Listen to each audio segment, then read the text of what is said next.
Joe, busted. There's a competitor, a car dealer out there advertising low prices to get people interested. They had a bunch of service plans. That's air quotes for you watching on YouTube. Accessories to the vehicle. It's a total bait and switch, okay? You know where's not? That's not even English. You know where that doesn't happen? Is Two Rivers Ford. You know the reason is because they have real deals. Best price clearly marked on the website or window sticker. They don't no bait and switch. What you see is what you get. It makes a difference. And John, it's rolling into truck month. The hottest selling pickup in the world is the Ford F-150. 0 APR for 60 months, 0 down payment, and 0 payments for up to 90 days. Joe. Let's hold that interest off for 5 years. What a deal. One spot. You see them in Mount Juliet. You can see it online, tworiversford.com. Two Rivers Ford, the South's most trusted Ford dealer. It's the Second Cup of Joe and John with Joe Elvis and John Dwyer.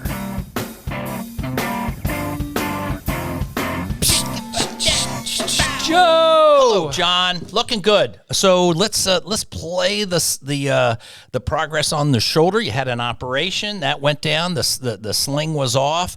You had it stretched. You had it beat. You had it torn, and now you've been in rehab, and now you're off. Congrats. So much better. You really work it hard. We don't drug test for this show, so you don't know what chemicals are in my system. Because we want all the Straits out. But no, thank you for asking. It's going to be a few more months, but I feel better, and I needed rotator cuff surgery, and then they had to go in again and clean it out. So I'm all good. Looking good. I've got lawn envy. Okay, so next to us where I live in East Nashville, there's new homes built, okay, and they knocked down the old and they put up the two, and they're not tall skinnies, okay, they're okay home. You could pass the sugar, but they sodded this lawn next to me, and my lawn was pretty good. It wasn't much, but now I've got this new couple that's starter home, $1 million. The lawn looks awesome, and now I've got to I've hired a lawn. Do you do anything? Oh yeah. No, I usually just spread, literally like Johnny Appleseed, spread the fertilizer around. No. So my point is, I've got to step up my game, and I have purchased a system, and if they want to be a sponsor, True Green. Am I just wussing out on that? Because you do. I take care. Mine looks like the Masters now. Spring and fall is key for me because I don't have a sprinkler, and I've done both. You know, I took care of ball fields when I was a kid, mowing and stuff. Yeah. So the Scott's products are really the best, and you want to put the Scott's with halts down around January, February. You lost me. That keeps the weeds. Let's go for the crabgrass through March and April, and then your yard is set for the summer. But the key is in the fall, you've got to aerate and overseed. That's what's going to give you your new growth. None of that is happening unless I'm paying for it. So anyway, yes. I know that you're the pro, but I feel like I've kind of given up. No, you're just starting, John. Yeah, I have faith in you. I like that. I'm glad you're into the green here. It's good stuff. It's peer pressure, and I shouldn't be 62 and feeling peer pressure anymore by the frickin' neighbors. But anyway, great guest. I sometimes you swing big, and sometimes you hit the ball. Sometimes you get contact. So, are you ready for this? I am. Let's go. Okay, yeah, let's go. Hey, we know people. Let's take a spin through Joe and John's Rolodex. Joe, it ends and stops at K. Beverly Keel, Dean of MTSU's College of Media and Entertainment and Music Industry Activist.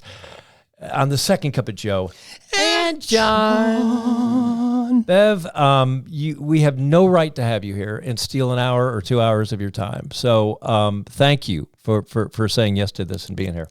Glad to be here. Oh yeah, failed broadcast 101 class. F. What's that called, Bev? Turn the mic up. I had one job. Oh. Yeah. Again, did you turn it up loud enough? You can see I'm not on TV anymore. It's is it loud enough? Yeah, I think so. I think it's. I'm still recovering from where you refer to me as big. Women don't like to be called big. When did I said I'm a big guest. Oh big no, guest. that's not. Oh my God, I've already insulted. I'm going to go real 50,000 feet real quickly. Doing what you do. how in the world do you get your head around at warp speed, getting the bends, how the industry has changed, and the curriculum? How do you even do that? And you have 1 minute. No, I'm just kidding. How do you do that? You let industry experts guide you. And fortunately, we have a lot of alumni who are leaders. Our recording industry program's over 50 years old now. And journalism is also 50 years old. The school newspaper celebrates its 100th anniversary this month. So, we do research. We go to conferences. We have industry speakers. We're now incorporating AI in all of our classes as opposed to just having a class on AI, right? So, but I think you're right. It's moving at warp speed now, and we're all hanging on. So, Beverly, as John said, Dean of College of Media and Entertainment, MTSU, Middle Tennessee State University. If you're not from the South, you've been a professor there. You started there in 1995. Right. So, what, 31 years will be going on now? Congratulations for that. And you mentioned AI. John and I were broadcast majors back in the 80s. We both graduated in 85. 3/4-inch tape.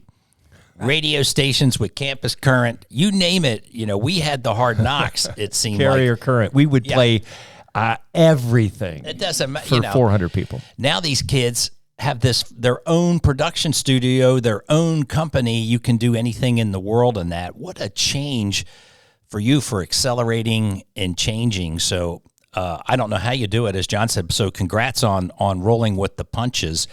But what do you teach? What does a kid come to you now in 2026 and say, teach me? Because we went in there not knowing anything. And so a kid probably knows a lot coming in. How do you form a kid and advance their knowledge in college these days? Well, you teach them to think critically and communicate effectively. And it's not about studying one piece of software because the software is going to change. Mm-hmm. You prepare them to analyze, adapt, change as the world changes. And, there is maturing process when you go through college. Your freshman year is much different than your senior year. So same amount of beer consumed, I can tell you that.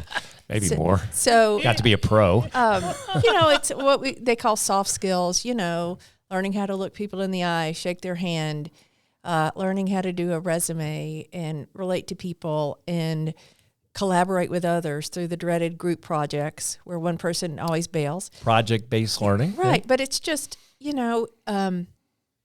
it's about becoming a well-educated, well-rounded person, right? So we're not training you for one specific job. We're preparing you to have a better life all the way around. So we wanted to always be, our next path was to be in the news, generally was your start in some capacity. Then you had fringe guys, I'm going to go to USC for graduate school and make a movie. It was very kind of one or two punch. What do these kids want to do? Where do you push them out? All of that. Does anybody want to be in the news anymore? Right. So we have 3 departments in the Scott Borchetta College of Media and Entertainment. Shout out to Scott Borchetta. Absolutely. What is he not involved in? That's great. So we have the largest program is recording industry, and that is careers in the music business, audio production, songwriting. We have some that want to be artists. Artist managers, label executives, publishers, producers, engineers, soundtrack designers, media arts. When I was there, it was called the radio TV department. That's my degree is radio TV at Butler. 4 years. You went to Western Kentucky. Yeah, took you 7. It's a good school. No, 4. Only took me 4, but it was same thing. You had that. Yeah. What was it? You just said it. TV radio and TV. Yeah. Radio and TV. Yeah. We now have film and TV production. We just launched an MFA, or we're launching an MFA. What's that? It's a master's in fine arts, which will allow you to teach. We already have an MFA in recording arts and technologies. We have a master's in media and entertainment. We have a music business MBA. We're launching an MFA in film and TV production. We have a growing area is digital animation, which is not something that was around when we were in school. Photography. And then journalism also has advertising, public relations, media design, sports media is growing. We are the creative people. I like to say we're the storytellers and the truth tellers. And our students are so exciting and excited, and they're so creative. And we give them real world opportunities. We have a digital animation agency that takes clients. We have an ad agency that takes clients that our students run. Wow. So one of our first clients for the digital animation agency was Tennessee Tech, which I thought was funny. Is that a competing? Back in my day, it was OVC, right? OVC, that was our big competitor. Ohio Valley Conference. Right. But So that had they're to make me laugh. engineering kids. They're going straight up to Oak Ridge after they graduate. Yeah, but I mean, you think about it now, everything has video. That's true. Right? That's right. That's why we're doing on the Here we YouTube. go. Right. Look at us. Click, subscribe, like, you know the drill. We're not going to grovel, but I that's, think the kids just call it YouTube now. I don't think they call it the YouTube. The YouTube. showing my age. Okay. Common sense would tell you not to look to Joe and John for this, but time for life lessons from Joe and John. So I want to ask you, John, because this is a setup to ask Beverly, too. Okay. That era where Beverly was in college, you were in college, we had a college project or something that's probably either in college or your first thing that you remember. Example, I had graduated. I was interning at WSMV, our local NBC affiliate, and the local reporter, everybody's got two things going on. He goes, hey, I have a production company. Would you be in my commercial? Sure.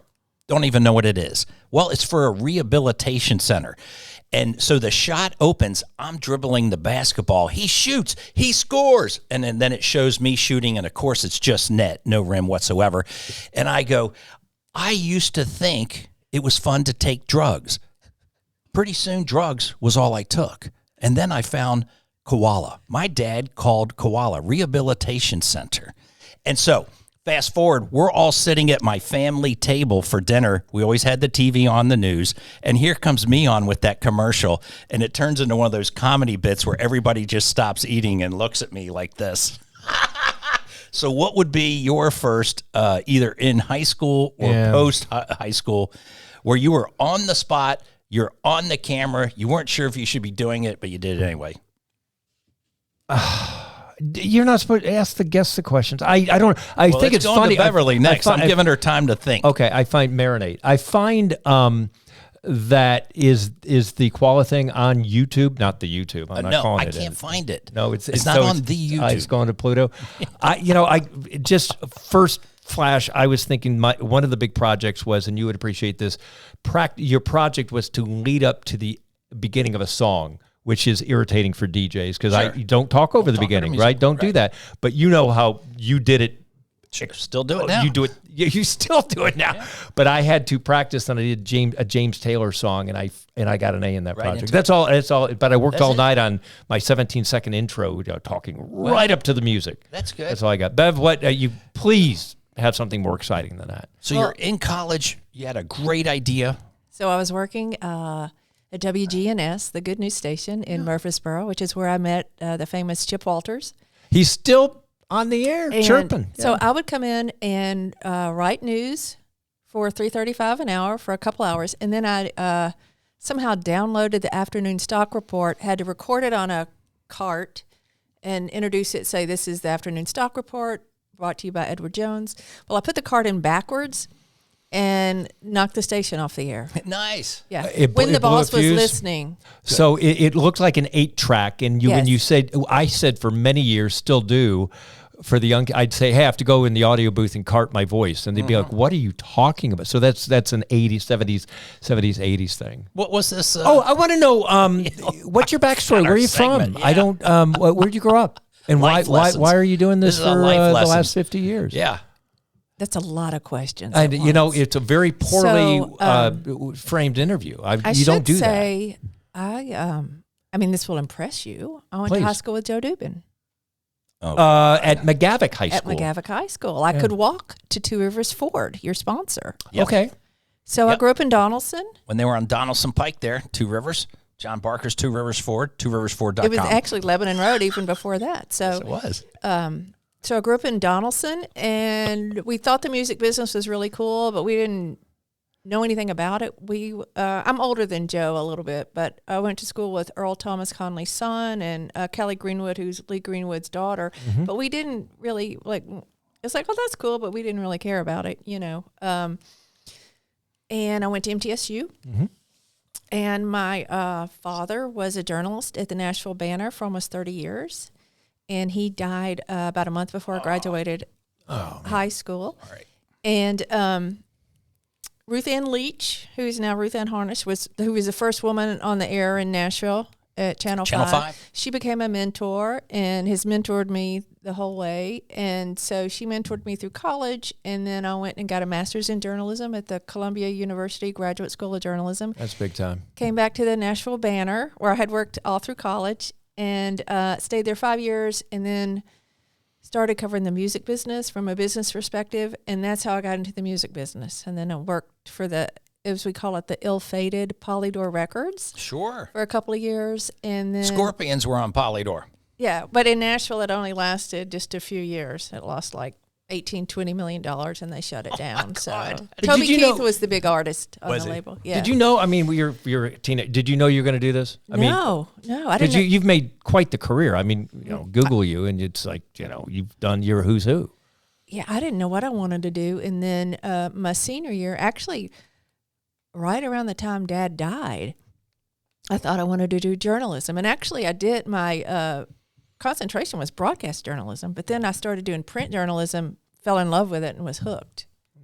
And I love that your whole career has basically happened in the Middle Tennessee area. Right. I had Nashville. I had 25 years of afternoon radio, and did some TV weather. John, all his career built strong here in Nashville. Yeah. You can't, most people in our business, I want to be here 2 years and I want to get to Philadelphia. I want to get to Dallas. I'm always moving, always going. You can make a great life and a great career right here in Nashville. At one point, I was a Nashville correspondent for People magazine for about 10 years. And at one point I thought, do I want to go up there and work full time? And I went up in the office and I looked around, and it's very corporate looking, and people just looked miserable. And I went, no. Because I would be out at night, with the fact checker on the phone. I'm walking my dog. And so I really feel like I caught the tail end of the good old days here. Yeah. When I was here in the 90s covering the music business, when it was really fun, and before the internet kind of ruined everything. That and downloading and But I do want to, Joe, I do want to share with you that my father was a journalist. And he was the one that came up with the nickname Elvis the Pelvis. Nice, really. That's my family's claim to fame. And hopefully he trademarked it, and your checks come every month. Well, Elvis hated it. He thought it was childish, but I thought... That's great. Yeah. All right, there you go. That. All right, we're going to get back to this. Well, Beverly spent time up and down these streets. We're on Music Row, Music Square West, and then there's Music Square East. And in those old days, there'd be record labels up and down, all kinds of goodness. It's still great. It's just changed. But what has changed right here, E-Spaces. We're right on Music Square West. Simply beautiful. And Beverly, you can see our new studio here. You like it? Really nice. The whole building's amazing. I'm a little jealous. Yeah. When I walked in, I went, "Ooh, I'd like to work here." Well, and then you see the product we're delivering, and it doesn't. It's amateur hour, but E-Spaces is great. They've got several locations, all the amenities here. As you say, everybody that walks in, it's impressed. A lot of natural light. It just feels. It doesn't feel corporate. It feels like you got common space. It's a fantastic. We love calling this home. We do. You can reap the benefits of private office space that, as we've done here in our studio, you make uniquely your own security, your own door key, and it's just fantastic. Locations in Knoxville, Nashville, Atlanta, Orlando. Look for your information at espaces.com. Rapid fire. I got both arms back. You're doing quick. Rapid fire. Like Tyrannosaurus Rex hands there. It's like you picking up a bill. Beverly, quick questions. First car. Do you remember? The first car I bought was an 86 Ford Mustang convertible, red with a white top. Oh, you are enshrined. You have gone to a new level because we're Mustang guys. Take care of you for we're life. Mustang convertible guys. We have 2 Mustangs sitting there right there in the fifth. You must have driven in when you drove in and go, oh, look at these Mustangs. Who owns them? Didn't go up to the 5th floor. What color? Oh, dang. Red with a white top. And it was it wasn't the like jacked up macho one. It was the, I forget what they're called, but it pony was the, car or but it was, I love that car. Oh, you won us over. I loved that car so much. Good for you. Get a new one at Two Rivers Ford, tworiversford.com. Where I could walk to. She did when she grew up. Yeah. Beverly, what is the one thing you are excited about today? Oh, my students, always. Right. Watching them succeed and watching their dreams come true. That's the best. You described in delivering what you do for your students is you just described JAG Tennessee, which is what I do, and so I can see the synergy. Favorite photograph, and it can be an iconic one that just comes to your head. It can be a family one. What photograph? My photographs? Yeah, just no. I mean, just any photograph in the world. Just I'll tell you what comes to my mind. Personal favorite photograph.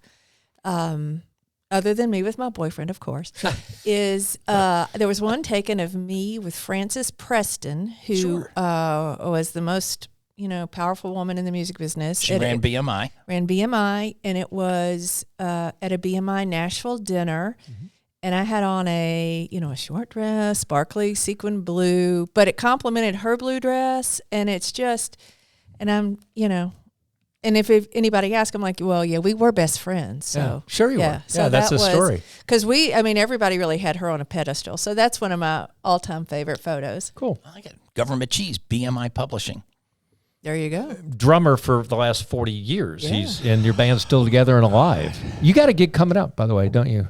We do. We still just bang away. Yeah. It's fun. In the parking lot of Two Rivers Ford. TwoRiversFord.com. Beverly, if you could master any skill, singing. What would it be? Singing. Are you? No, have you even tried? I have the worst voice ever. Do you do it though? No. Oh yeah, but it's horrible. What did you sing to driving here tonight? What was in your player? I listen a lot to the Chris Stapleton radio station on Sirius XM. Why you gotta be so cold? Yeah, we're gonna cut that out. Favorite karaoke song? Do you have a go-to? Well, I don't really because I don't sing. No, my voice is so bad that I just mouth the words in church. Okay. So one time I had to sing. You're allowed to sing in church no matter how bad you are. I'm writing that. You don't even go there? Because God has asked me not to do. It's like if you want to praise me, then keep it quiet. One time I had to sing. One of my oldest friends, Zan Jeffrey, was a trained opera singer. And her go-to song is Pat Benatar, Hit Me With Your Best Shot. Good one. She has like 17 children. Now she has 4 kids. They're all very talented. Master's degree in performance and all that. So they were doing karaoke on Lower Broad, and they got me on stage, and it was a Pat Benatar song. And it was. Fun fact, she no longer plays that, I think, because of she didn't like the messages. Anyway, go ahead. They got to pick something. You got one more? Beverly, what is the last show you loved or binge watched? Oh, Lincoln Lawyer. Binged it last night. Did you see that one? Lindley, my wife and I we found the end of Netflix. There's not. So that's a good one. And I like the car. It's a Ford it's a Lincoln. It's a Lincoln. Ford. I gotta watch that. Do you have one more? I got one more. Dead or alive? I prefer to be alive. Well, wow. I mean, is that hard? Has anybody said dead? I think. Well, dinner guests, all-time dinner guests, 2 or 3 that you would like to bring together, and it can be of all time. Just 3 people that you in your a dream team, a dream dinner. Dean Martin. Ooh. Mel Brooks, my forever crush, Mel Brooks. Boy, good stuff. You like to laugh, apparently. Yes. Well, you got to say Jesus, right? If you're Baptist, you got to say Jesus. Just bring the water, and then right. And Jesus said, "Beverly, don't sing. Don't sing. Don't sing." I'm just mouthing the words. And then, one of the great female writers, Gertrude Stein. Not Hemingway, I can tell you that. Oh, okay. What you're a little salty. No, just I don't know not much my about cup him. of I tea. just know just he very macho and You dominate the conversation. Yeah. Yeah, enough about me. Let me tell you about me, kind My of guy. stats. Here's my stats, Beverly. Who else? That's a full Fran table. Leibowitz. Oh, Yeah, it's a buffet. Yeah. Okay. Yeah. Yeah, We it is. ordered. Yeah. So Good. You don't sing, but you need a good 5-10 minute show at Zany's. Just coming up on open night, mic night. Oh, yeah. You got 10 minutes and no problem. Yeah, I yeah. have last question, especially with your industry. What is something everybody in your industry should stop or start doing?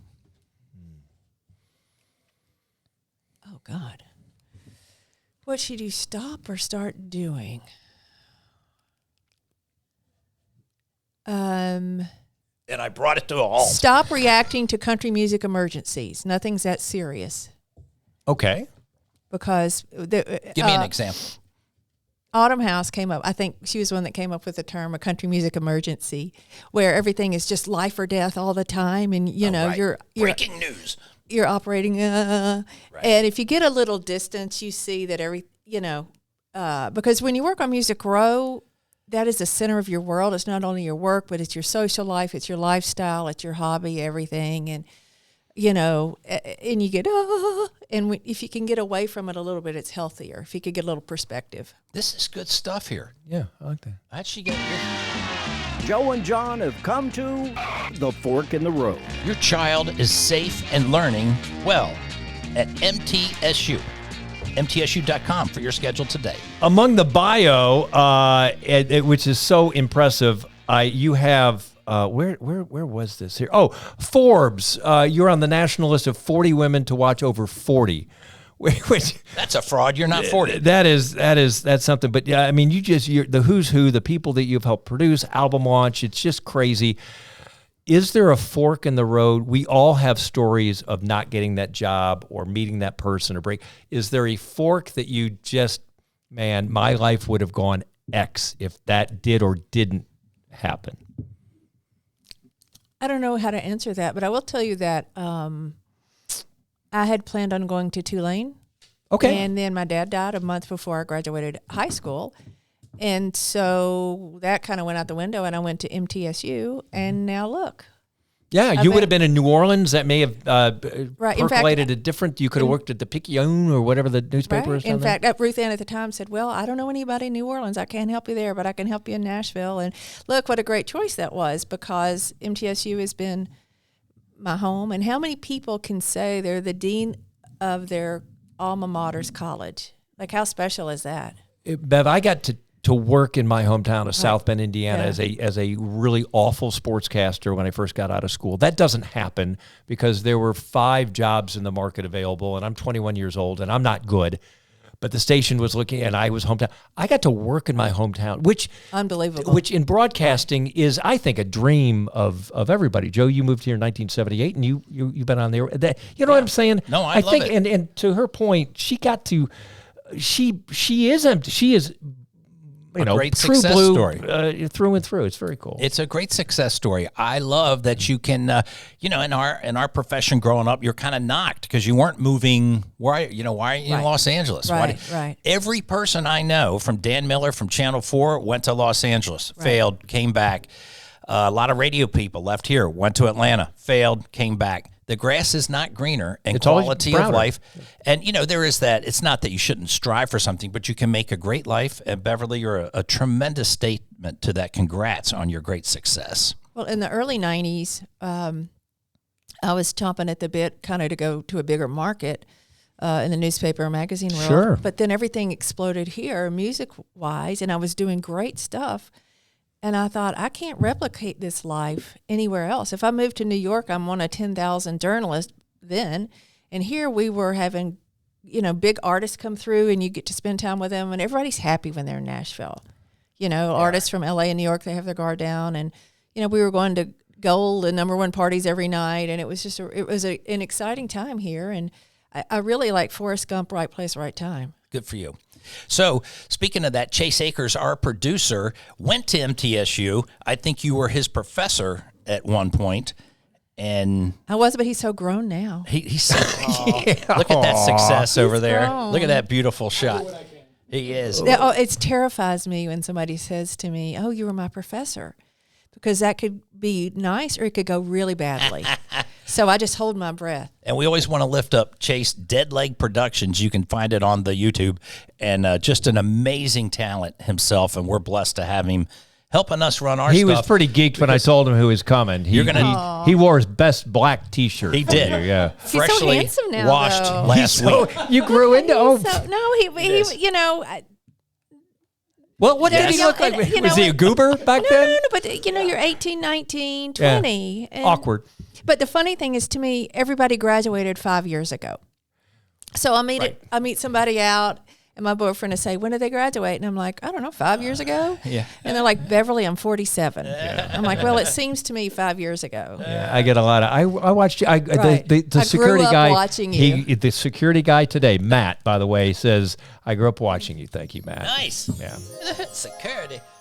John, Two Rivers Ford, tworiversford.com. We love our Two Rivers Ford, and I want to give a big congratulations to the commercial vehicle team.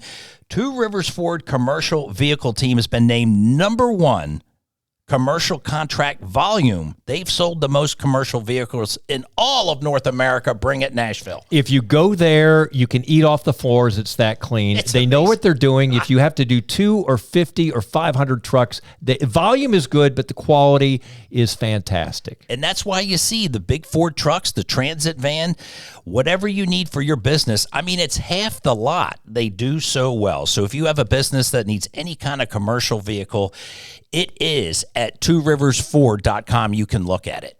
Two Rivers Ford, the South's most You trusted gotta Ford wear dealer. shades. Nice. A little early. You just talked over the big. That was beautiful. You had it. I would have gotten. I would have. I didn't. Apparently, I didn't learn Nice. a butler how to walk up to a voiceover because I That's a blew good that. job. No, you didn't. Bev, the future we talked, and I thought at the beginning you framed it so well about you didn't complain about all this media and all these different avenues that students can go in this, because it is unlike, I mean, you can do your own thing. You don't have to work 30 years at a paper and work your way up. You can start your own company. Chase is, and you're a testament. I mean, you did this.